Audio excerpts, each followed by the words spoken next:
Imagine walking into your home, surrounded by decades of memories, mementos, and mountains of stuff.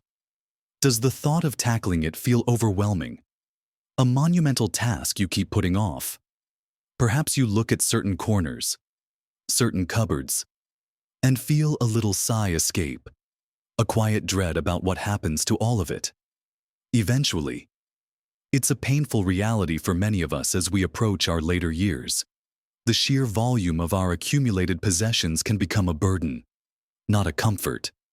We spend years gathering, collecting, holding on to things for someday, or because they represent a memory, or simply because it feels wasteful to let them go. But what if I told you there's a profound sense of freedom waiting on the other side of letting go? A lighter, more joyful way of living. Especially as we approach that wonderful milestone of 70. This isn't just about tidying up, it's about making space for the life you want to live now, and easing the path for those you leave behind. In this video, we'll gently explore 6 specific categories of items that, once decluttered, can truly transform your living space and your mindset, helping you live lighter and feel incredibly free. This isn't about throwing everything out, but about curating a life that truly serves you. And make sure you watch to the end, because there's something waiting for you that will truly surprise you. Let's begin with one of the most emotionally charged categories, and perhaps the most challenging for many of us: sentimental clutter. I'm talking about those boxes of old photographs, the letters from long-lost friends or family, children's artwork, or even treasured heirlooms that sit tucked away, rarely seen, yet hold immense emotional weight. It's so easy to hold on to these things because they represent precious memories, a connection to our past, or to loved ones who are no longer with us. The idea of letting go can feel like letting go of a part of our history, or even betraying a memory. But consider this: are those memories truly contained within the physical object itself? Or are they held in your heart, in your mind, in the stories you tell and retell? Often, these items become a kind of emotional burden, a weight rather than a joy, because there are simply too many of them. You might have shoeboxes full of photos from decades past, many of which are blurry, duplicates, or of people you barely remember.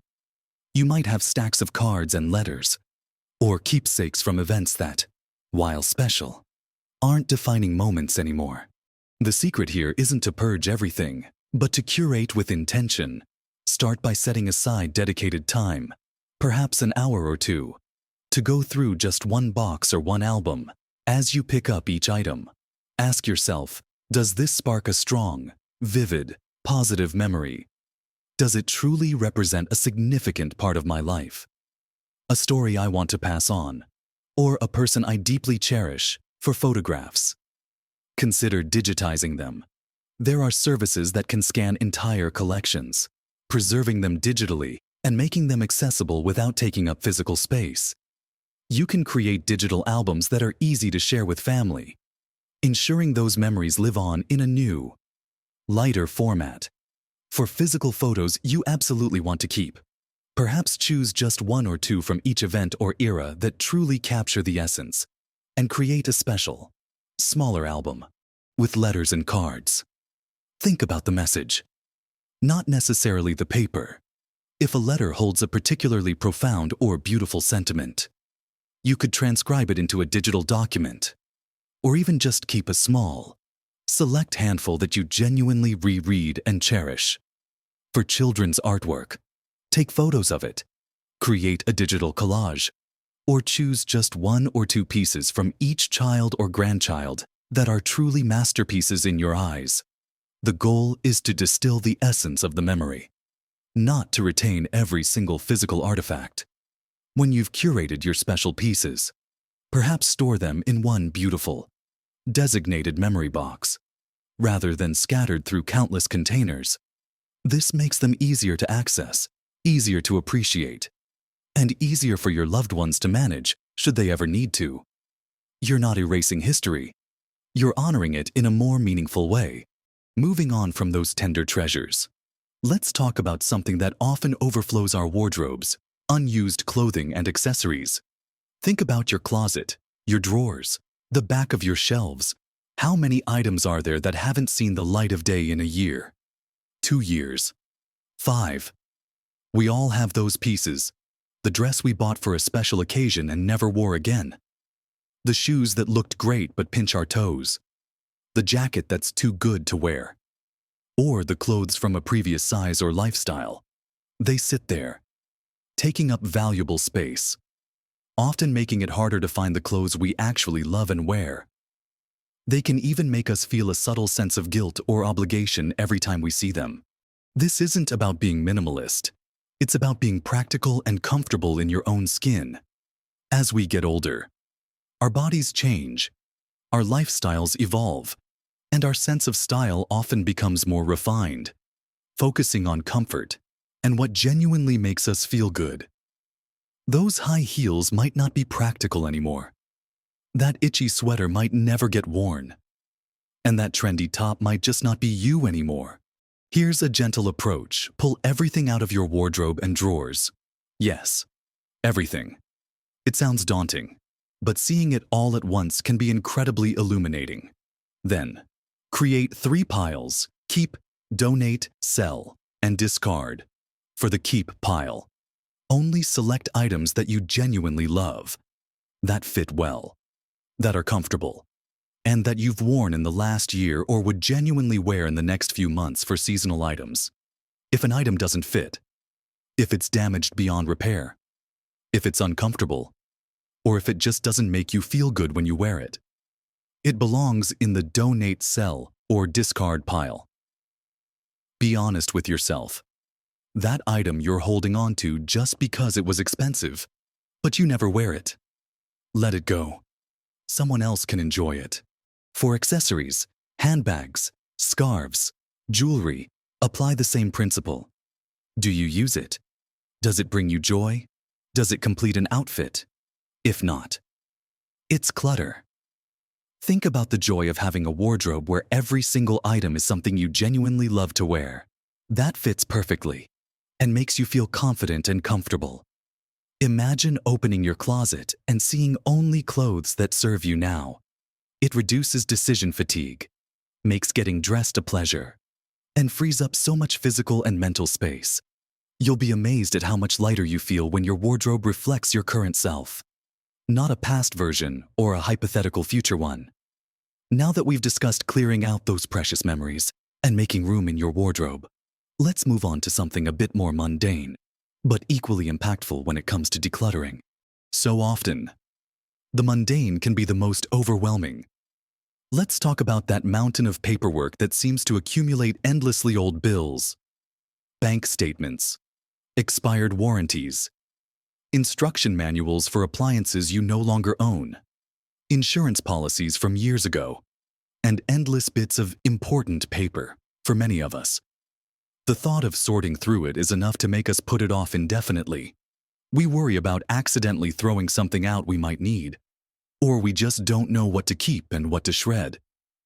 The result is often boxes, folders, or even entire rooms filled with paper that's rarely, if ever, referenced. This physical clutter often translates into mental clutter, a low-level hum of anxiety about what's hidden within those piles. The key to taming the paper beast is to understand what truly needs to be kept and for how long. For most financial documents, like bank statements and utility bills, if you're accessing them online, you often don't need the physical copy. If you prefer paper, consider keeping only the most recent year, or those that relate to tax purposes. For tax documents, generally, you need to keep them for 7 years. After that, shred them. Important documents like birth certificates, marriage licenses, passports, and property deeds should, of course, be kept indefinitely in a secure, fireproof place.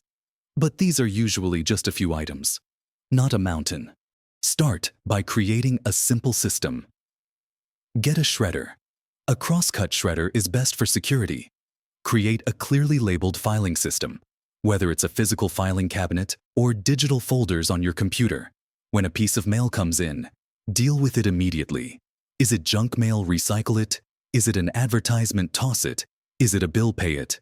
Then decide if you need to keep the physical copy or if you can access it online. For instruction manuals, many are now available online as PDFs.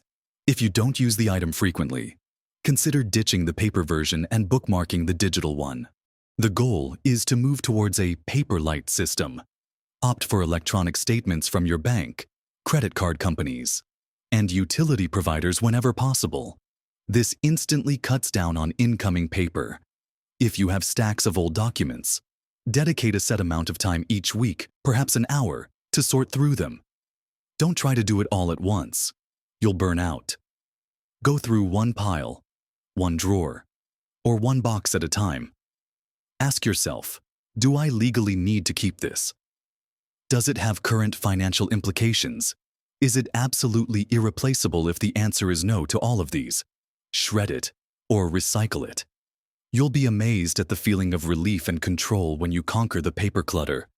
It's like lifting a silent weight from your shoulders, making your home feel more organized and your mind feel much clearer. Now, let's turn our attention to another area that can quietly accumulate and overwhelm us: hobby supplies and craft materials. Many of us have wonderful intentions.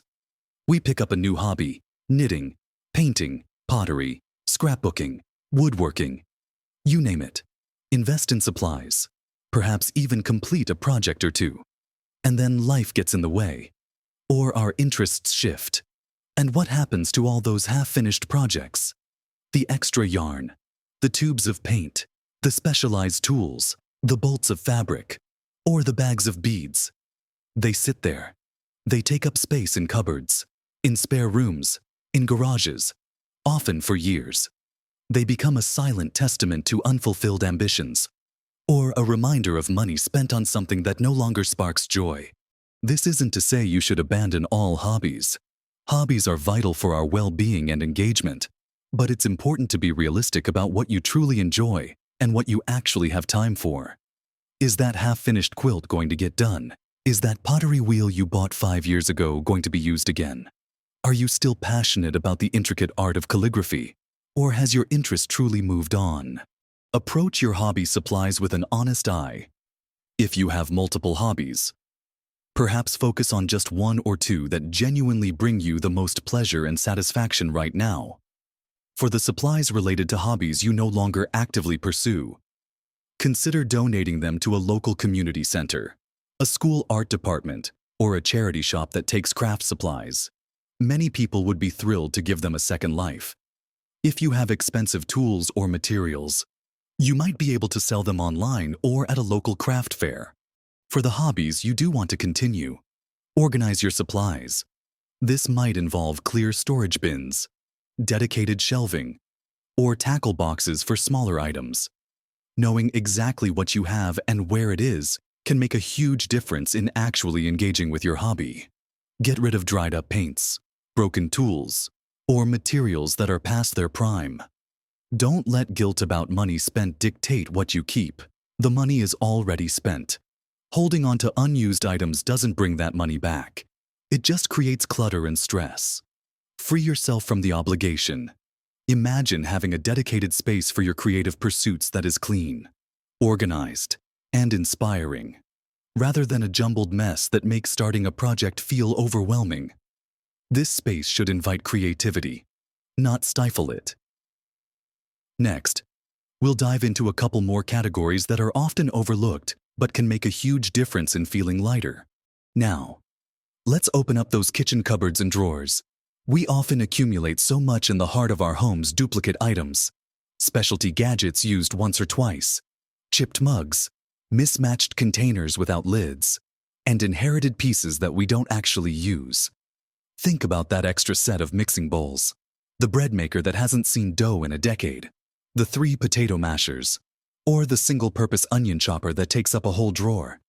Our kitchens can become storage units for what-ifs and just in case, rather than efficient. Joyful spaces for preparing meals and gathering. The problem with kitchen clutter isn't just aesthetic, it impacts functionality.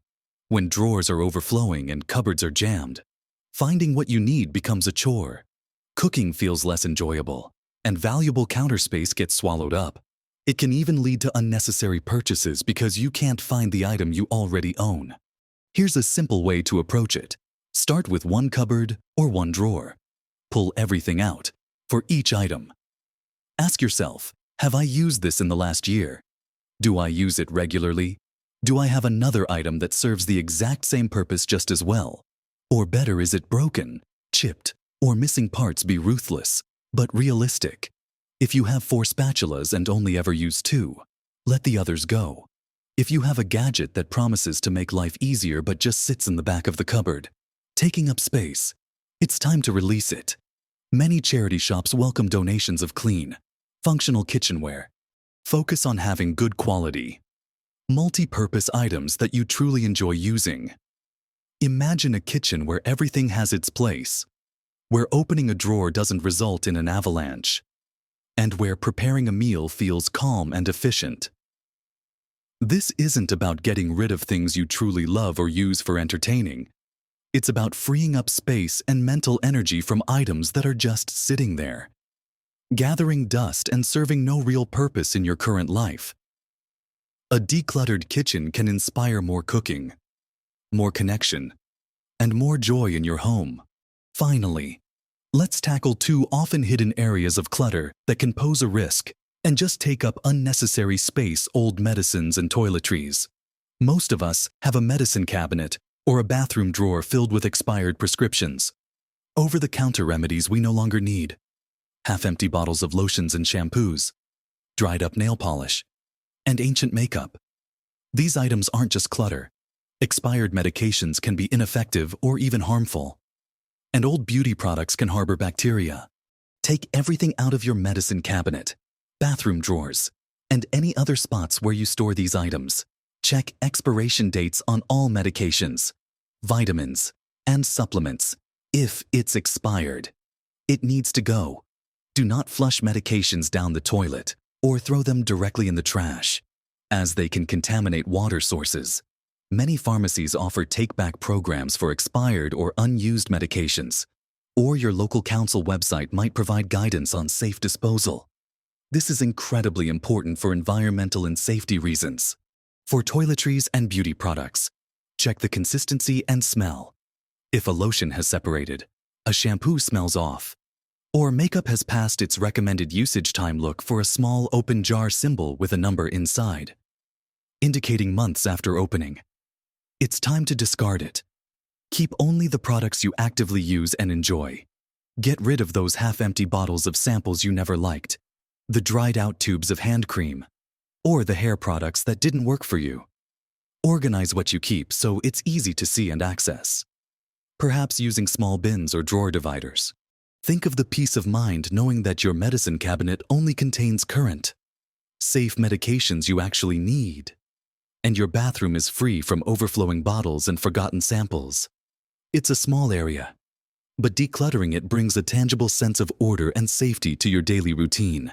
So, we've talked about decluttering sentimental treasures by curating your most cherished memories, freeing up your wardrobe by letting go of unused clothing and accessories, conquering the overwhelming piles of paperwork to create a clear system, liberating your creative spaces from forgotten hobby supplies, streamlining your kitchen by parting with duplicate and unused gadgets, and finally, creating a safer, tidier bathroom by responsibly disposing of old medicines and toiletries.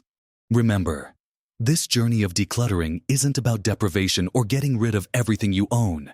It's about intentional living. It's about making space for what truly matters to you now, today.